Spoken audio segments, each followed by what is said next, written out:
Bonjour et bienvenue sur Évasion Créative. Je suis très heureuse de vous retrouver aujourd'hui avec, comme chaque semaine, un nouveau projet à vous proposer. Nous continuons notre série de Pâques et cette semaine, pour changer un petit peu des traditionnels paniers et autres boîtes de Pâques, je vous propose une boîte style boîte à bonbons. Donc vous voyez, elle se présente comme ceci et vous retrouvez à l'intérieur des petits œufs en chocolat. Donc je trouve la forme super originale, ça change de ce qu'on a l'habitude de voir pour Pâques.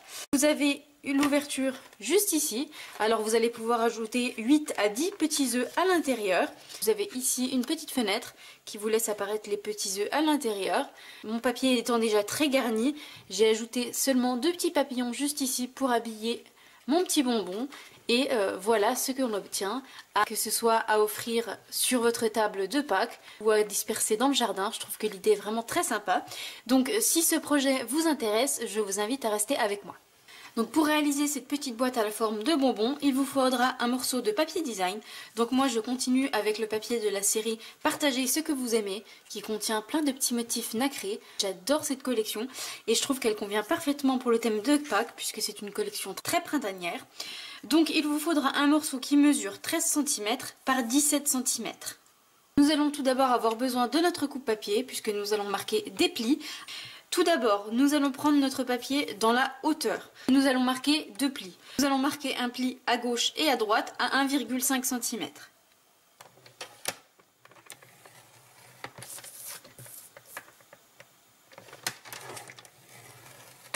Nous allons également marquer 2 autres plis à gauche et à droite, mais cette fois-ci à 4 cm.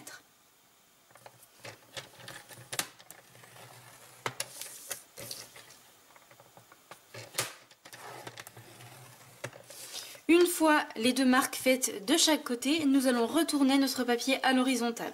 Cette fois-ci, nous allons marquer 4 plis, mais pas dans toute la hauteur. Nous allons marquer les plis seulement entre les 2 plis du milieu, donc les 2 plis que nous avons fait de chaque côté à 4 cm.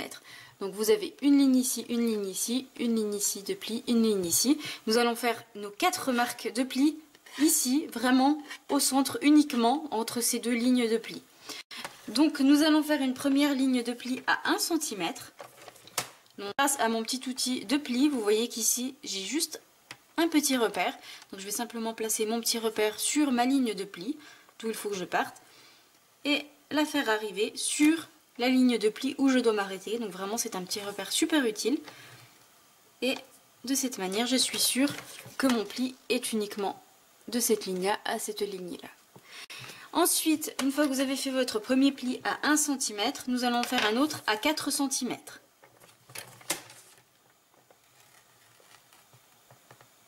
Un autre à 9 cm.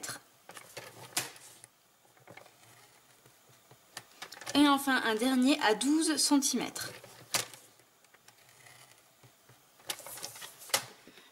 Donc voilà ce que vous devez obtenir. Je ne sais pas si vous allez voir correctement. J'ai une ligne ici à 1 cm, à 4 cm, à 9 cm et à 12 cm.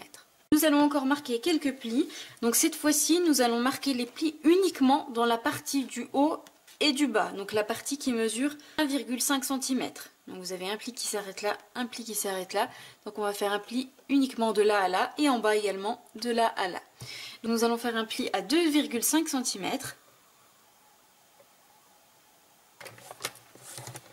Donc je m'arrête à ma première ligne de pli et je fais la même chose en bas, je pars de ma ligne de pli et je vais jusqu'en bas. Et j'ai donc une ligne de pli ici et une ligne de pli ici. Je fais la même chose mais cette fois-ci à 10,5 cm. Donc toujours pareil, uniquement jusqu'à la première ligne de pli et en bas à partir de la dernière ligne de pli. De manière à obtenir une petite ligne ici et une petite ligne ici. Donc comme d'habitude, vous pouvez retrouver le plan de mesure et de coupe sur le blog. L'adresse se trouve juste en dessous en barre d'informations. Ça vous aidera à reproduire ce schéma de pli. Nous allons à nouveau marquer des lignes de pli, mais cette fois-ci à l'aide de notre outil touche à tout qui contient ici un petit outil de marquage. Donc simplement avec une règle et notre outil touche à tout, nous allons marquer des plis. Pour marquer ces plis, nous allons partir en fait de nos petits traits que nous avons fait ici, ici, ici et ici. Et nous allons venir tracer nos lignes en diagonale de manière à venir rejoindre ces 2 lignes qui se trouvent ici. Mon papier étant très coloré, ça va être un petit peu compliqué pour vous de le voir. Mais ne vous inquiétez pas, avec le schéma sur le blog, vous allez bien comprendre où vous allez devoir marquer la ligne de pli. Je pars de mon petit repère ici et je trace avec mon outil de marquage un trait. Je fais la même chose ici, donc en diagonale. Je ne sais pas si vous allez pouvoir voir. Là, vous allez certainement pouvoir voir. Vous voyez que j'ai rejoint ma petite ligne ici, en diagonale. Je fais la même chose avec mon deuxième petit trait ici à 10,5 cm. Je rejoins, hop, ici et ici. Et je vais faire la même chose exactement en bas, en partant de mon repère ici et ici.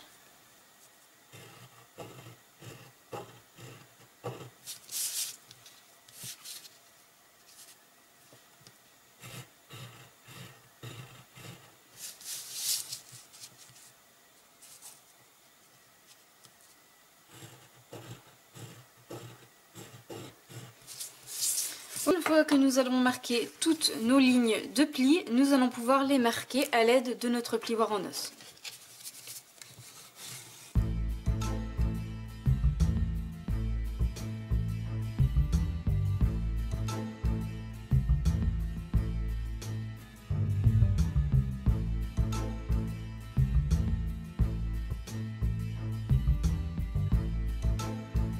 Une fois que j'ai bien marqué toutes mes lignes de plis, avant de coller et pouvoir former notre boîte à bonbons, nous allons venir faire une ouverture à ce niveau-là, de manière à pouvoir voir les petits yeux à l'intérieur et vraiment apporter un effet très joli à notre petite boîte à bonbons.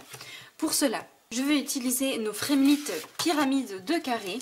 Donc ce sont ces frémélites là, et donc je vais utiliser un carré de manière à pouvoir venir faire mon ouverture à ce niveau là. Donc je vais utiliser le deuxième carré juste ici de manière à venir faire une ouverture de 3,5 cm par 3,5 cm, et donc je vais le passer dans la Big Shot ici à ce niveau là. Donc vous avez ici un premier espace, un deuxième espace, et moi je vais ajouter donc mon Fremlit ici au niveau du troisième espace de manière à venir faire l'ouverture.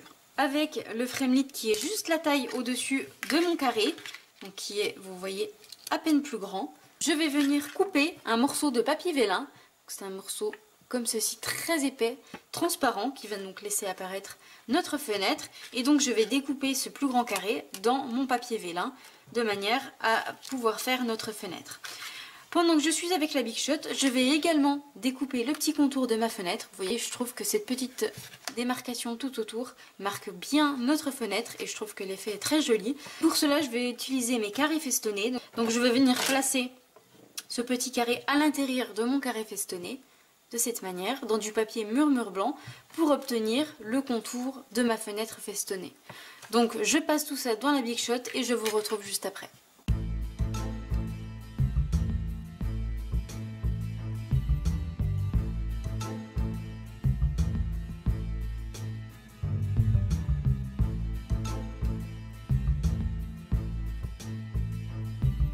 Voilà donc ce qu'on obtient. Donc j'ai ma petite fenêtre qui est faite dans mon papier design, donc à ce niveau-là. J'ai mon papier vélin qui est découpé, donc mon papier transparent qui va venir à l'intérieur, va venir donner l'effet supplémentaire à ma boîte à bonbons. J'ai ici mon petit contour festonné qui va venir au niveau de mon ouverture de ma fenêtre. Donc première étape, nous allons tout d'abord coller notre papier vélin à l'intérieur de notre papier design. Donc pour cela je vais utiliser des petites pastilles de colle, donc des mini glue dots. Je vais en ajouter 4, donc un dans les 4 coins, et je vais venir le coller à l'intérieur de mon papier design.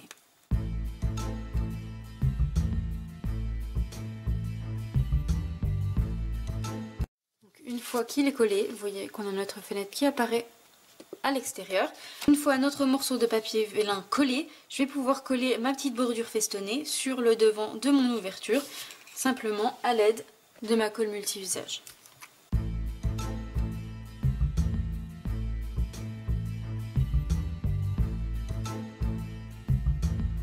trouve que ça fait fait bien ressortir notre espace fenêtre. Nous allons ensuite pouvoir ajouter de la colle pour former notre boîte à bonbons. Pour cela, nous allons ajouter de la colle ici, à ce niveau-là, donc sur le petit onglet qui est sur la gauche de votre ouverture. Et à l'intérieur, donc du côté opposé de votre papier design que vous souhaitez laisser sur l'extérieur, donc ici à ce niveau-là, sur les 1,5 cm qui se trouvent sur le haut. Moi je vais utiliser du ruban adhésif découpe facile, je trouve que c'est beaucoup plus pratique pour ce type de réalisation.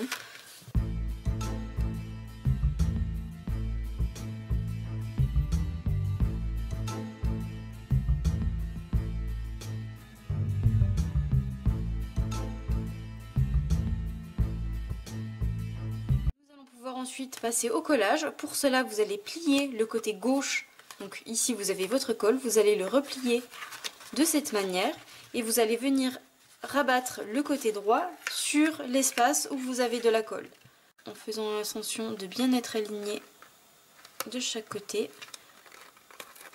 Donc à ce niveau là, hop, et à ce niveau là. Une fois qu'on est bien aligné, on appuie, hop, et on va venir coller. Donc à ce niveau là vous avez votre colle à l'intérieur, vous allez pouvoir simplement appuyer pour former le bout de votre bonbon. Et on va faire la même chose de l'autre côté, simplement nous n'avons pas de colle de ce côté de manière à pouvoir insérer nos petits œufs à l'intérieur. Et vous voyez que notre petit bonbon est formé. Donc je vais pouvoir ajouter à l'intérieur ici mes petits œufs, donc je vais en ajouter à peu près 8. Hop. Et vous refermez en appuyant sur vos marques de pli et vous voyez que ça tient parfaitement. Il ne nous reste plus qu'à venir tamponner et découper nos petits papillons pour les ajouter à ce niveau-là. Pour cela, je vais utiliser le set de tampons Gala de papillons, donc que j'utilise très souvent et qui est coordonné à notre perforatrice papillon. Je vais donc tamponner mes deux petits papillons juste ici, en couleur fruit des bois. Donc c'est la couleur qui est présente sur mon papier design ici, donc en fond. Je vais le tamponner sur du papier murmure blanc. Je vais ensuite simplement découper mes papillons avec ma perforatrice.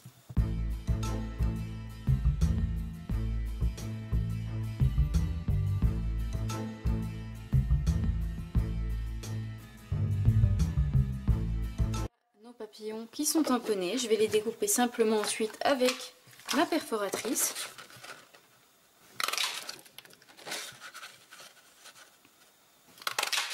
Et pour ce projet, j'aurai uniquement besoin de mes deux petits papillons, donc les deux grands je vais les garder pour un futur projet. Je vais les plier en deux et ajouter de la colle au centre de mes petits papillons et les ajouter sur ma boîte. Donc je vais en ajouter un ici. Et vous voyez que comme mon papier design sur le fond est déjà très chargé, je n'ai pas besoin d'ajouter d'autres choses. Je trouve que ça se suffit amplement. Petite touche des petits papillons pour terminer joliment. J'adore. Donc voici notre petite boîte à bonbons qui est terminée. Donc voilà comment elle se présente, je la trouve vraiment très mignonne. En version fruits des bois et brune dune et en version macaron à la menthe et vert olive. Comme vous le voyez, c'est un projet très simple et très rapide à réaliser qui ne nécessite pas beaucoup de matériel. J'espère que ce projet vous plaira. Si c'est le cas, n'hésitez pas à me mettre un petit pouce en l'air. Je vous souhaite une très belle soirée, un très bon week-end et je vous dis à vendredi prochain pour une nouvelle vidéo tuto. Au revoir.